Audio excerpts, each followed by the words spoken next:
ಹುಟ್ಟಿದರೆ ಕನ್ನಡ ನಾಡಲು ಹುಟ್ಟಬೇಕು, ಮೆಟ್ಟಿದರೆ ಕನ್ನಡ ಮಣ್ಣ ಮೆಟ್ಟಬೇಕು. ಬದುಕಿದ್ದು ಜಟ ಬಂಡಿ, ಇದು ವಿಧಿಯೋಡಿಸುವ ಬಂಡಿ. ಬದುಕಿದ್ದು ಜಟಕ ಬಂಡಿ, ವಿಧಿ ಅಲೆದಾಡಿಸುವ ಬಂಡಿ. ಹುಟ್ಟಿದರೆ ಕನ್ನಡ ನಾಡಲು ಹುಟ್ಟಬೇಕು, ಮೆಟ್ಟಿದರೆ ಕನ್ನಡ ಮಣ್ಣ ಮೆಟ್ಟಬೇಕು.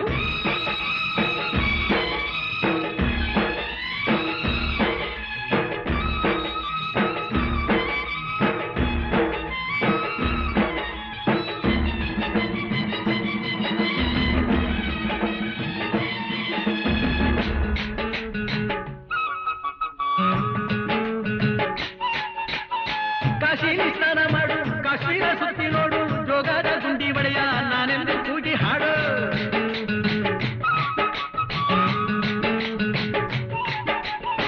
ಅಜಂತ ಎಲ್ಲೋರನ ಬಾಳಲ್ಲಿ ಬೊಮ್ಮೆ ನೋಡು, ಬಾದಾಮಿ ಐಹೊಳೆಯ ಚಂದನ ತೂಕ ಮಾಡು. ಕಲಿಯೋಕೆ ಕೋಟಿ ಭಾಷೆ, ಆಡೋಕೆ ಒಂದೇ ಭಾಷೆ ಕನ್ನಡ.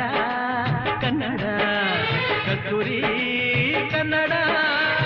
ಹುಟ್ಟಿದರೆ ಕನ್ನಡ ನಾಡ ಹುಟ್ಟಬೇಕು, ಮೆಟ್ಟಿದರೆ ಕನ್ನಡ ಮಣ್ಣ ಮೆಟ್ಟಬೇಕು. ಬದುಕಿದ್ದು ಜಟಕ ಬಂಡಿ, ಇದು ವಿಧಿಯೋಡಿಸುವ ಬಂಡಿ. ಬದುಕಿದ್ದು ಜಟಕ ಬಂಡಿ, ವಿಧಿ ಗುರಿ ತೋರಿಸುವ ಬಂಡಿ.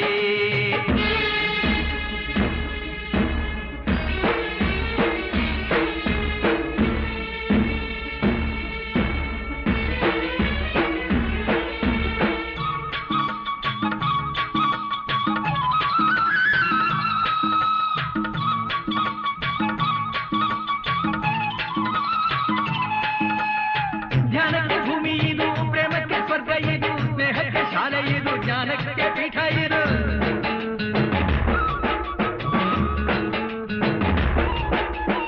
ಕಾವ್ಯಕ್ಕೆ ಕಲ್ಪ ಇದು, ಶಿಲ್ಪಕ್ಕೆ ಕಲ್ಪವಿದು, ನಾಟ್ಯಕ್ಕೆ ನಾಡಿ ಇದು, ನಾದಾಂತರಂಗವಿದು. ಕುವೆಂಪು ಬೇಂದ್ರೆಯಿಂದ, ಕಾರಂತ ಮಾತೆಯಿಂದ ಧನ್ಯವಿ ಕನ್ನಡ. ಸಾಗಿನ ಕನ್ನಡ. ಹುಟ್ಟಿದರೆ ಕನ್ನಡ ನಾಡ ಹುಟ್ಟಬೇಕು, ಮೆಟ್ಟಿದರೆ ಕನ್ನಡ ಮಣ್ಣ ಮೆಟ್ಟಬೇಕು. ಬದುಕಿದು ಜಟಕ ಬಂಡಿ, ಇದು ವಿಧಿಯೋಡಿಸುವ ಬಂಡಿ. ಬದುಕಿದು ಜಟಕ ಬಂಡಿ, ವಿಧಿ ದಡ ಸೇರಿಸುವ ಬಂಡಿ.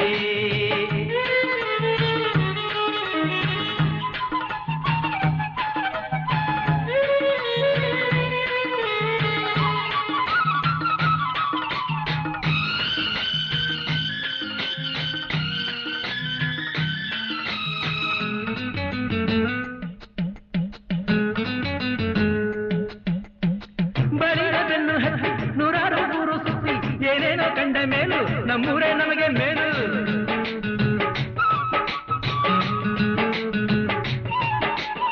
ಕೈಲಾಸ ಕಂಡ ನಮಗೆ ಕೈಲಾಸ ಯಾಕೆ ಬೇಕು, ದಾಸಾರ ಕಂಡ ನಮಗೆ ವೈಕುಂಠ ಯಾಕೆ ಬೇಕು. ಮುಂದಿನ ನನ್ನ ಜನ್ಮ ಬರೆದಿಟ್ಟನಂತೆ ಬ್ರಹ್ಮ ಇಲ್ಲಿಯೇ ಇಲ್ಲಿಯೇ, ಎಂದಿಗೂ ನಾನಿಲ್ಲಿಯೇ.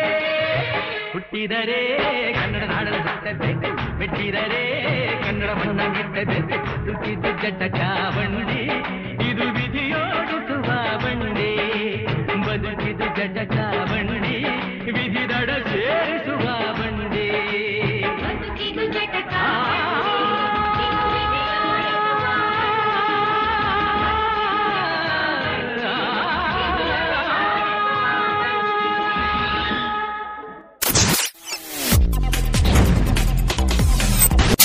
ಕಲ್ಲಾದರೆ ನಾನು ಬೇಲೂರಿನ ಗುಡಿಯಲ್ಲಿ ಇರುವೆ, ಮಣ್ಣಾದರೆ ನಾನು ಕೋಲಾರದ ಮಣ್ಣಲ್ಲಿ ಬೆರೆವೆ. ಮರವಾದರೆ ನಾನು ಚಾಮುಂಡಿಗೆ ನೆರಳಾಗಿರುವೆ, ಮಗುವಾದರೆ ನಾನು ಕಾವೇರಿಯ ಮಡಿಲಲ್ಲಿ ನಗುವೆ.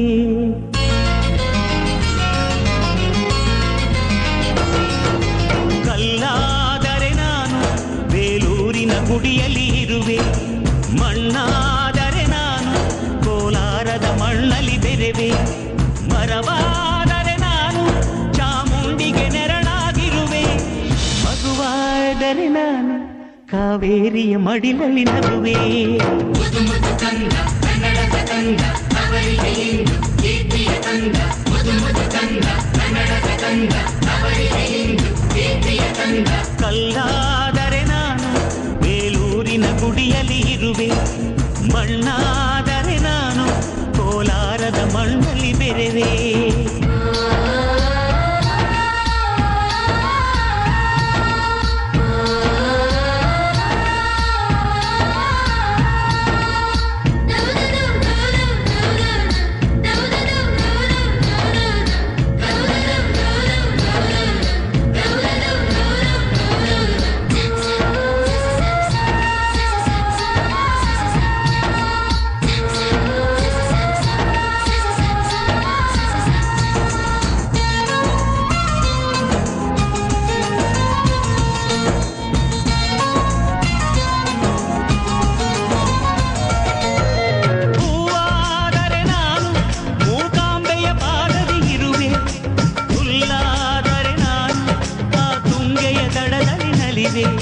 ಮಳೆಯಾದರೆ ನಾನು ಮಲೆನಾಡಿನ ಮೈಯನ್ನು ತೊಳೆವೆ, ಹೊಡೆಯಾದರೆ ನಾನು ಆ ಜೋ.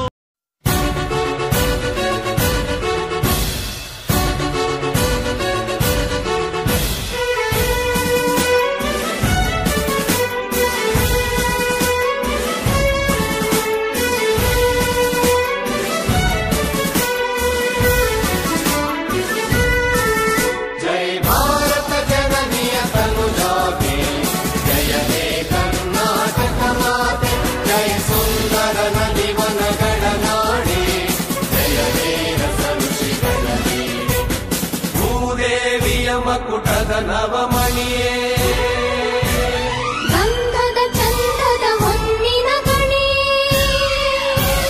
ರಾಘವ ಮಧುಸೂದನರವತರಿಸಿದ ಭಾರತ ಜನನಿಯ ತನುಜಾತೆ ಜಯ ಹೇ ಕರ್ನಾಟಕ ಮಾತೆ.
ಧನ್ಯವಾದಗಳು.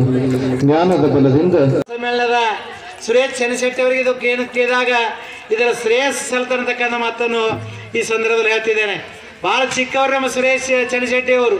ಎಷ್ಟೋ ಜನ ಹೇಳಿದರು ಅವ್ರಿಗೆ ಅಪ್ಪವರೇ ಸಾಹಿತ್ಯನೇ ಗೊತ್ತಿಲ್ಲ, ಪುಸ್ತಕನೇ ಬರೆದಿಲ್ಲ, ಅವರಿಗೆ ನೀವು ಸಮ್ಮೇಳನದ ಅಧ್ಯಕ್ಷ ಇದನ್ನೇ ಕನ್ನಡ ಸಾಹಿತ್ಯ ಪರಿಷತ್ತಿನ ಅಧ್ಯಕ್ಷರು ಹೇಗೆ ಮಾಡ್ತಾರಂದರೆ, ನಾನು ಹೇಳಿದೆ ಕನ್ನಡ ಸಾಹಿತ್ಯ ಪರಿಷತ್ತಿನ ಅಧ್ಯಕ್ಷ ನಾವು ಮಾಡೋಂಗಿಲ್ಲ, ಈ ಬೀದರ್ ಜಿಲ್ಲೆ ಎಲ್ಲ ಕನ್ನಡ ಸಾಹಿತ್ಯ ಅಭಿಮಾನಿಗಳು ಕೂಡಿ ಕನ್ನಡ ಸಾಹಿತ್ಯ ಪರಿಷತ್ತಿನ ಅಧ್ಯಕ್ಷ ಮಾಡ್ತಾರಂತ ಹೇಳಿದರು. ಅದಕ್ಕಾಗಿ ನಾವೆಲ್ಲರೂ ತಿಳ್ಕೊಳ್ಬೇಕಂದ್ರೆ ಅವರಿಗಿಂತನೂ ಮುಂದುವರೆದು ಇವತ್ತು ಅವ್ರು ಎಷ್ಟು ಸಮ್ಮೇಳನ ಮಾಡಿದಾರಲ್ಲ ಅದಕ್ಕಿಂತ 10 ಪಟ್ಟು ಸಮ್ಮೇಳನ ಮಾಡಿರ್ತಕ್ಕಂಥ ಕೀರ್ತಿ ಯಾರಿಗೆ ಹೋಗ್ತದೆ ಅಂದರೆ ನಮ್ಮ ಸುರೇಶ್ ಚನ್ನಶೆಟ್ಟಿ ಅವರಿಗೆ ಹೋಗ್ತದ, ಸುರೇಶ್ ಚನ್ನಶೆಟ್ಟಿ ಅವ್ರಿಗೆ ಹೋಗ್ತದ. ಈ ವರ್ಷ ಏನು ಕೇಳಿದಾಗ ಅಖಿಲ ಭಾರತ ಕನ್ನಡ ಸಾಹಿತ್ಯ ಸಮ್ಮೇಳನ ನಡೆದಿತ್ತು. ಎಲ್ಲಂದರೆ ಧಾರವಾಡದಲ್ಲಿ ಸಮ್ಮೇಳನ ನಡೀತಿ. ಆ ಧಾರವಾಡದಲ್ಲಿ ಸಮ್ಮೇಳನ ನಡೆದಿರ್ತಕ್ಕಂಥ ಸಂದರ್ಭದಲ್ಲಿ ಎಲ್ಲ ಜಿಲ್ಲೆಗಳಕ್ಕಿಂತನೂ ಬೀದರ್ ಜಿಲ್ಲೆಗಳನ್ನು ಕೇಳಿದಾಗ ಕವಿಗಳು, ಸಾಹಿತಿಗಳು ಮಠ ದೇಶಗಳನ್ನು ನೋಡ್ತಾ ಇದ್ದೀವಿ. ಅಂಥವರಲ್ಲಿ ನಮ್ಮೆಲ್ಲರ ನೆಚ್ಚಿನ ಮತ್ತು ಈ ಭಾಗದ ಅಪರೂಪದ ಪೂಜ್ಯರಾಗಿ ಕನ್ನಡ ಮತ್ತು ಬಸವ ಎರಡನೆಯ ಬದುಕಿನ ಭಾಗವನ್ನಾಗಿಟ್ಟುಕೊಂಡು ನಮ್ಮ ಕನ್ನಡ ಸಾಹಿತ್ಯ ಸಂಘ ಇರ್ಬೋದು, ಕನ್ನಡ ಸಾಹಿತ್ಯ ಪರಿಷತ್ ಇರ್ಬೋದು, ಪ್ರತಿ ವರ್ಷ ಒಂದು ಕಾರ್ಯಕ್ರಮವನ್ನ ನಮ್ಮ ಹುಲ್ಸೂರಿನ ಗುರು ಬಸವೇಶ್ವರ ಸಂಸ್ಥಾನ ಮಠದ ಮೂಲಕನೇ ನಡೆಸೋದ್ರ ಮೂಲಕ ಈ ಭಾಗದ ಕನ್ನಡದ ಮತ್ತು ಬಸವ ತತ್ವದ ಅಳಿವು ಮತ್ತು ಉಳಿವಿಗಾಗಿ, ಅಳಿವನ್ನ ಎಂದು ಸಮೀಪ ಬರಲಾದರೆ ಬರೀ ಉಳಿವಿಗೋಸ್ಕರನೇ ತನ್ನನ್ನೇ ತಾನು ಸಮರ್ಪಿಸಿಕೊಂಡು ಇಡೀ ದೇಶಾದ್ಯಂತ ಅಂದ್ರೆ ಕಾಶ್ಮೀರದಿಂದ ಕನ್ಯಾಕುಮಾರಿವರೆಗೆ ಪಾದಯಾತ್ರೆ ಮಾಡೋದ್ರ ಮೂಲಕ ಆ ಕನ್ನಡತ್ವವನ್ನ ಬಸವ ತತ್ವವನ್ನ ಉಳಿಸುವಂತ ಬಹುದೊಡ್ಡ ಕೆಲಸಗಳನ್ನು ಮಾಡಿರುವಂತ ಮತ್ತು ನನ್ನ ಅತ್ಯಂತ ಪ್ರೀತಿಯ ಪರಮ ಪೂಜ್ಯರಾಗಿದ್ದ ಪೂಜ್ಯ ಶ್ರೀ ಡಾಕ್ಟರ್ ಶಿವಾನಂದ ಮಹಾಸ್ವಾಮಿಗಳು, ಗುರು ಬಸವೇಶ್ವರ ಸಂಸ್ಥಾನ ಮಠ ಹುಲ್ಸೂರಿನ ಪರಮ ಪೂಜ್ಯರ ಪವಿತ್ರ ಪಾದಗಳಿಗೆ ಭಕ್ತಿಪೂರ್ವಕ ವಂದನೆಗಳನ್ನು ಸಲ್ಲಿಸ್ತಾ ಇದ್ದೀನಿ. ಇನ್ನೋರ್ವ ಕಷ್ಟಗಳನ್ನು ಅನುಭವಿಸಿ ಅವರು ಅದನ್ನು ಕೇಳ್ತಕ್ಕಂಥವ್ರು ಇದ್ದಾರಲ್ಲ ನಮಗೆ ಅಂತ ಅನ್ನೋದು ನಮ್ಗೆ ಬಹಳ ಖುಷಿ ತಂದಿದೆ. ಕುವೆಂಪು ಹೇಳ್ತಾರಲ್ರಿ ಒಂದು ಕಡೆಗೆ, ಎಲ್ಲಾದರೂ ಇರು ಎಂತಾದರೂ ಇರು, ಎಂದೆಂದಿಗೂ ನೀ ಕನ್ನಡವಾಗಿರು, ಕನ್ನಡಕ್ಕಾಗಿ ಕೈ ಎತ್ತು ಕಂದ, ನಿನ್ನ ಕೈ ಕಲ್ಪವೃಕ್ಷವಾಗುವುದು. ಈಗ ನಮಗದು ಖರೆ ಅನಿಸ್ಲತ್ತದೆ. ನಾವು ಗಡಿ ಭಾಗದಲ್ಲಿ ಉದಗಿನ ಮಹಾರಾಷ್ಟ್ರದಲ್ಲಿ ಸುಮಾರು 40 ವರ್ಷ ಉಳಿದು ಅಲ್ಲೇ ಶಿವಾನುಭವ ಗೋಷ್ಠಿ ಮೂಲಕವಾಗಿ ಗಲ್ಲಿ ಗಲ್ಲಿಯಲ್ಲಿ ಮನೆಯಲ್ಲಿ ಕನ್ನಡ ಉಳಿಸ್ತಕ್ಕಂಥ ಕಾರ್ಯ ನಾವು ಮಾಡಿದ್ದೇವೆ. ಅಲ್ಲದೆ ಸುಮಾರು ವರ್ಷ ನಾವು ಅಲ್ಲಿ ಮಠದಲ್ಲಿ ಶಿವಾನುಭವ ಗೋಷ್ಠಿ ಪ್ರವಚನಗಳನ್ನು ಅರೇಂಜ್ ಮಾಡಿ ಇವತ್ತಿಗೂ ಕನ್ನಡ ಹಾಡ್ತಕ್ಕಂಥ ವಿಘಾತಕಗಳು. ನಮ್ಮ ಶಿಕ್ಷಣದೊಳಗೆ ನೀತಿ ಬೇಕು. ಇವತ್ತು ನೀತಿ ತಪ್ಪೋಯ್ತು.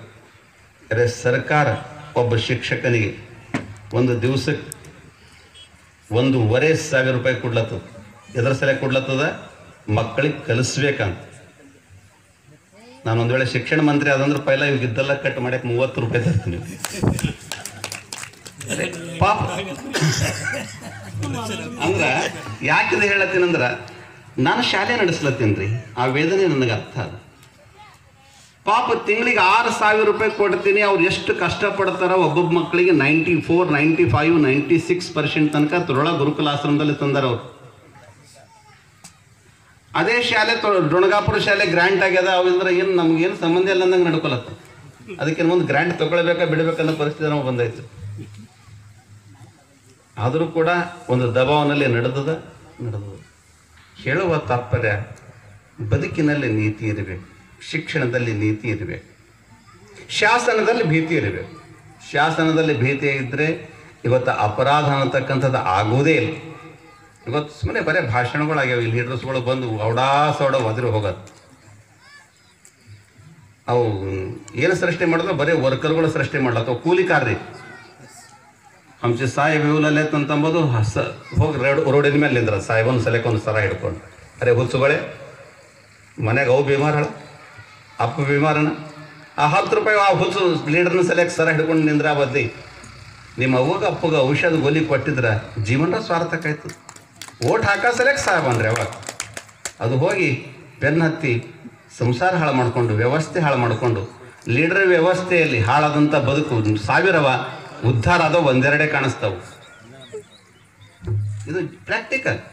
ಅದಕ್ಕೆ ನಿಮ್ಮ ತಾಯಿ, ನಿಮ್ಮ ನೆಲ, ನಿಮ್ಮ ಜಲ, ನಿಮ್ಮ ಭೂಮಿ, ಅದಕ್ಕಾಗಿ ದುಡಿತಕ್ಕಂಥ ವ್ಯವಸ್ಥೆಗೆ ಬರ್ರಿ. ಅದಕ್ಕೆ ನಮ್ಮ ಸರ್ ಪ್ರೊಫೆಸರ್ ಅವ್ರು ಮಾತಾಡ್ತಕ್ಕಂಥ ಸಂದರ್ಭ ನೋಡಿದ್ರೆ ನಾನು ನಿಮ್ಮ ಹಾಗೆ ಖಡಕ್ ಭಾಷಣ ಮಾಡ್ತೀನಿ ರೀ. ಎಲ್ಲ ಕಡೆ ವೇದಿಕೆ ಮೇಕರ್ ಸ್ವಾಮಿಗಳು ಅಂದ್ರೆ ಖಡಕ್. ಅದ್ರ ಸಲಕ್ಕೆ ಯಾರು ಖಡಕ್ ಭಾಷಣ ಮಾಡ್ತಾರಲ್ಲ ಅವ್ರ ಮಠ ಹೇಳಲ್ಲ, ಮಂದಿರ ಹೇಳಲ್ಲ, ಅಡ್ಜಸ್ಟ್ಮೆಂಟೇ ಇರಲ್ಲ. ಪತ್ರಕರ್ತರು ಕರೆಕ್ಟ್ ಯಾವ ನೇರವಾಗಿ ಬರೀತಾನೆ ಪಾಪ ಅವ ಮನೇನೆ ಕಟ್ಕೊಂಡು ಝೋಪಡಿದಾಗೆ ಇರ್ತಾನವ ಲಾಸ್ಟ್ ತನಕ.